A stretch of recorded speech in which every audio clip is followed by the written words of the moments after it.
Hi beautiful, welcome to my channel. Today's video is going to be on makeup mistakes you might or might not be making that might be working against your features instead of enhancing them, and so therefore these makeup mistakes might be aging you. This video is a little bit different to what I usually do, but I thought it was a fun idea, and so I have a list of makeup mistakes, some of which I myself used to do, and how to fix those mistakes in order for your makeup to look glamorous and elegant and youthful. If you're excited for today's video, don't forget to please subscribe before you leave, and let's go ahead and get started. I wanted to start in the order in which I do my makeup, so the first thing I'm going to do is my eyebrows. And I feel like one of the main things you can do in order for your eyebrows to look youthful is definitely to make them look thick and fluffy and feathery. So I'm going to show you the makeup mistake on this side and then how I would recommend that you do your eyebrows instead. Something that I would 100% recommend you avoid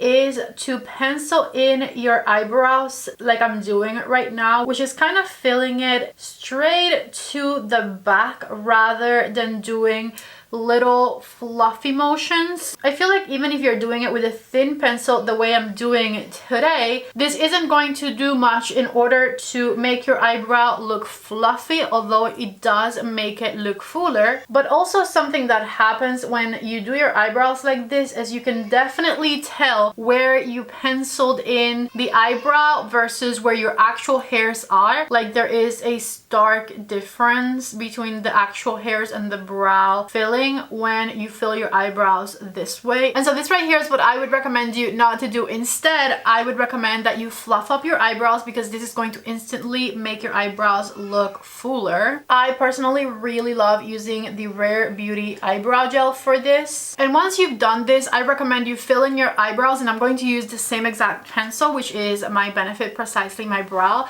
but this time I'm going to use it doing little flicks off my hand, and I'm going to fill my eyebrow in the direction of the hairs. And so in building the brow with these little hair-like strokes, you're going to have a brow that looks pretty full, but it also looks very fluffy. And it honestly doesn't take a lot longer to do this versus this if you're using a brow gel that dries instantly the way I did. And as you can see, it looks much better. Another makeup mistake you might be making is using a foundation that is too dry or too full coverage, something that is going to look heavy and cakey on the skin rather than something that is going to look natural. Now, we all have our different makeup preferences when it comes to foundation, and you might really enjoy a full coverage thick foundation. I understand. Also, I think this one depends a lot on your skin type. If you're someone who has very oily skin, I get that that's why that's your makeup preference, but aging skin tends to be a little bit more on the dry side, and so I would recommend using a foundation that is going to give you enough coverage to cover anything that you don't want showing. In my case, that would be my redness, my discoloration, my rosacea. So I prefer something with a medium coverage. If your skin is more even than mine, maybe you want to go even lighter with the coverage so that the foundation looks natural. And I would also recommend something that has a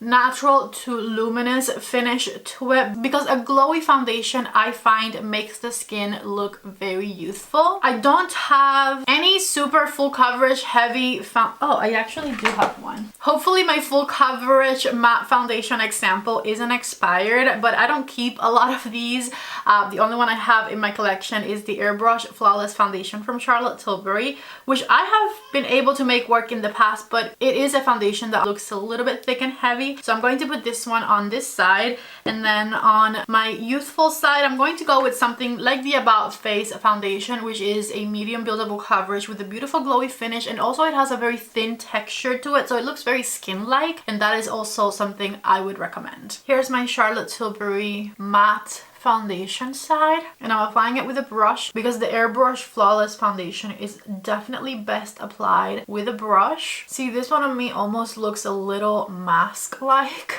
And then on my youthful side, I'm going to go with the About Face foundation, which has a bit more of a luminous finish. It sinks right in. It looks very natural. And I'm dabbing it in with a sponge. I'm going in with another layer on this side because my rosacea is a little blurred out today, and so it's not being hidden the way I want it to be hidden. I'm also going to switch to a brush and just tap it in place. And here is the foundation fully blended out. Super thin. I love foundations that are very thin in texture like this one because they look very skin-like. Next makeup mistake that might be aging you is going in with a concealer that is too thick and therefore might crease underneath your eye and make the creases under your eyes kind of pile up and add extra lines that you might not even have there, versus going in with something very thin that is going to just give you the perfect amount of coverage and brightness. A concealer, for example, that does not work for me because I find it looks pretty cakey underneath my eyes is the Naked Quickie concealer, and I know this is a lot of people's favorite, and that is why I'm saying makeup mistakes you might be making, because it sometimes really also depends on your skin type for some of these. But again, aging skin, dry skin, I have dry skin, I'm speaking from my experience, the Quickie concealer can be, and it's not the worst offender, it's just the worst offender I can think of in my collection, can be a bit too thick. Applying too much of it might also be the thing that is making your makeup not work to your advantage. I'm going to blend it in with a sponge, and with whatever is left I'm going onto my eyelid, and so that's what that looks like. Versus I personally love to go in with a bit of a color corrector just to hide the purpley hues underneath the eyes and on the innermost corner of the eye. This one is the Tarte creaseless one, and I like to go in with a brush and just tap my color corrector in place very seamlessly. And this color corrector has a very thin formula, so it sinks right in and it doesn't crease. And then I like to go in with a brightening concealer and just apply a tiny bit underneath the eye and back here. Just enough to brighten up your under eye without it being too much product, without giving it a chance to cake up or settle into any lines. And so you can see that even before we put on any translucent powder, even the glowier things tend to show your pores a little more. This side still looks very nice and skin-like, and it looks like the makeup is thin and it sunk into the skin. Versus on this side we see a thicker layer of makeup, and you can see right here that the Urban Decay concealer is starting to crease. The more I leave it on, the more enhanced the creases will look. Versus on this side I can pull down just the same, and because it's a much thinner product it's not going to happen the same way. And like I said, I'm not even going with the worst offenders because the worst offenders are not part of my collection. These are products that I still can work with on this side, but that are just not my favorite because of the things I'm talking about. Applying way too much powder to your under eyes is something that can also be working against you, and I know baking was a trend for a long time, but I truly feel like if you have dry skin, it is not going to work to your best benefit. I'm going to grab a puff and my Laura Mercier translucent powder, which I love, by the way. This is the tone up powder from Laura Mercier, and I can totally make it work. I will on the other side, but applying way too much powder and just baking it underneath the eye, I personally think makes your under eyes look crepey and dehydrated. I'll show you once I take this off. My favorite way of applying translucent powder as someone who has dry skin, and this has absolutely made me love using translucent powder, is using it in the following way. I still have some powder from my bakage right here, and I'm going to just dust it off on the palm of my hand, work it into the puff, dust it off again, and once the powder is really nice and worked into my puff, I'm going to lightly apply it underneath my eye to set everything in place. I'm going to do my eyelid as well, and this blurs out your pores beautifully. I'm gonna grab a little more powder and once again work it into the puff, dust it off, work it into the puff, dust it off, and with that I'm going to set my forehead as well and right here next to my nose. Now that my bakage has been sitting on my face for at least a minute, I'm not even going to let it sit for that long. I'm going to take off the excess powder. And here I was just showing you the difference between the dry, crusty side and the one that looks more natural. Something else that might be working against you when you're doing your makeup is not contouring properly. And When I say properly, I mean placing your contour in places that might not work best for your features. So one mistake I think I myself have made in the past, and I see a lot of people make, is contouring too low. Because in a lot of contouring tutorials, you've always heard to place the contour on the hollow of your cheek. So like right here, that would mean I contour here and here. And this is actually going to make my cheek look wider, because once we blend this out, it's going to drag down my cheek. So what I like to do is I like to place my contour pretty much on the bone, so here and here, instead of down there. And I'm going to show you the difference once you blend this out. I'm going to blend this out first, and I'm going to blend it out the way I normally would, which is tapping it in place and then blending it upwards. I definitely don't want it to go even further down than what it's already going to go when blending it. But this right here is what it would look like once you blend it out with that placement. And you can see that it's shaded out of this area, which is going to kind of pull down at the cheek a bit, versus this side, which I placed higher up, and I'm going to blend the exact same way, tapping it in place and then blending it upwards as well. And you can clearly see, if I look to the camera, that this side looks a lot more lifted, a lot more chiseled than this side over here. This one, it's not even working with the contours of my actual face. So I would highly recommend that you place your contour higher, because once you blend it out, it's going to go down anyways, because you're blending those dots. And so you don't want it to look like this. I guess I'm going to blend the contours of my forehead the normal way, because I can't think of any mistakes you can make up here. When it comes to blush, there's two ways we can go wrong. One, I think, is picking a blush that is not going to necessarily enhance your features, or that it doesn't go with your skin color. For me, that would be a blush that is too bright or too colorful. And so I'm going to apply a blush like that to this side of my face, and I'm also going to apply it right here on the apples of the cheeks. Ooh, I went a little too dark. And then blend it into my contour. I didn't need to be this harsh about it. Hold on, I'm going to actually try and make it blend. Okay, so like this. This also can aid you, because maybe people are wondering, maybe she like can't see well. She's putting way too much blush on. I'm kidding. I don't know about this video. Take everything I'm saying with a grain of salt. If you do your makeup this way and you love it, do you. Go you. I love you. Don't come for me. I swear I'm not coming for anyone. Just trying to help over here. I swear, between the barking dog and the crying baby, it's hard to work these days. So thank you guys so much for putting up with all of the background noise. I apologize. And then on the other side, I'm going to place a lighter blush, one that is going to work better with my complexion. And I'm going to place it also in a higher up motion that is going to make my cheek look nice and elevated. So that would be like, I know it looks high, like right here close to my eyebrow, but I promise you that's where you start, and then you just blend it down starting from there. And don't go too close up here, because then it drags your face down again. You want to lift with your blush. I even go as far as putting some on my temple so that it connects with this top part. And so take a look at our differences right here, this side versus this side. When it comes to eyeliner, something that I've seen time and time again is applying eyeliner with a pencil close to the lash line and not smudging it or blending it, just leaving it harsh. And so that would also be something I highly recommend not doing. I'm going to try and recreate what I've seen people do on my eye, but I'm not sure that I'll get it right. But I think sometimes people just go like this,